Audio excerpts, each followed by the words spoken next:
नमस्कार. वळूया आपल्या आजच्या दुसऱ्या श्लोकाकडे, जे समर्थांनी आपल्यासाठी दिलेलं आहे. मना सज्जना भक्ती पंथेची जावे, तरी श्री हरी पाविजे तो स्वभावे. जनी निंद्यते सर्व सोडून द्यावे, जनी वंद्यते सर्व भावे करावे. बघा, समर्थ आपल्या मनाला सज्जन होण्याचे आव्हान करत आहे. भक्तीचा मार्ग म्हणजेच केवळ देवळात जाणे नव्हे, तर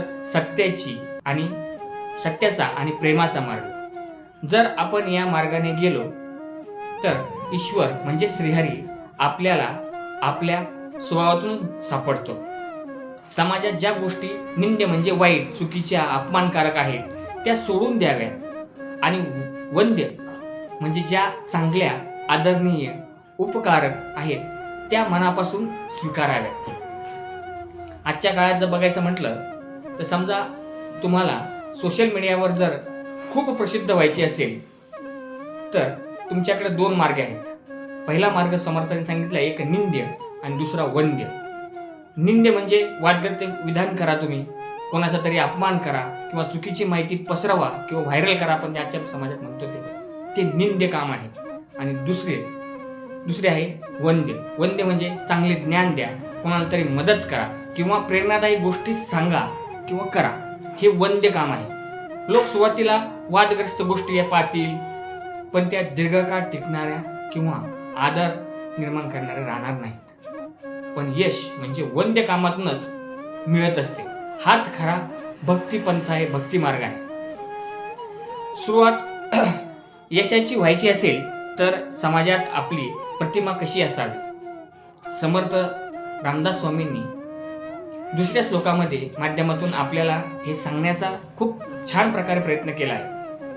मना सज्जना भक्ती पंथेची जावे, तरी श्रीहरी पाविजे तो स्वभावे. जनी निंद्य म्हणजे चुकीच्या गोष्टी ते सर्व सोडून द्यावे, आणि जनी वंद्य म्हणजे चांगल्या गोष्टी म्हणजे जनी वंद्य ते सर्व भावे करावे, असं समर्थ म्हणतात. हे मनातून चांगल्या मार्गाने करा. असं लोकांमध्ये जो वाईट मानले जाते, ज्या वाईट गोष्टी आहे म्हणजे खोटं बोलणे असन, फसवणूक करणे असन, ते सोडून द्या. म्हणजे काय, ज्या निंद्य गोष्टी आहेत त्या सोडून द्या, ज्यामुळे लोकांचे भले होईल त्या गोष्टी करा. म्हणजे वंद्य गोष्टी आपण करायला पाहिजे. आजच्या भाषेत जर सांगायचं म्हणलं तर शॉर्टकट करून, म्हणजे शॉर्टकटमध्ये मिळणारे यश हे तात्पुरते स्वरूपात असते, जे नियमित राहू शकत नाही. पण नीतिमत्तेने जर पाळून जर काम केले, जे मिळणारे यश असते ते कायमस्वरूपी असते. तुमची कृती जर वंदनीय असेल तर देव तुमच्यातच आहे.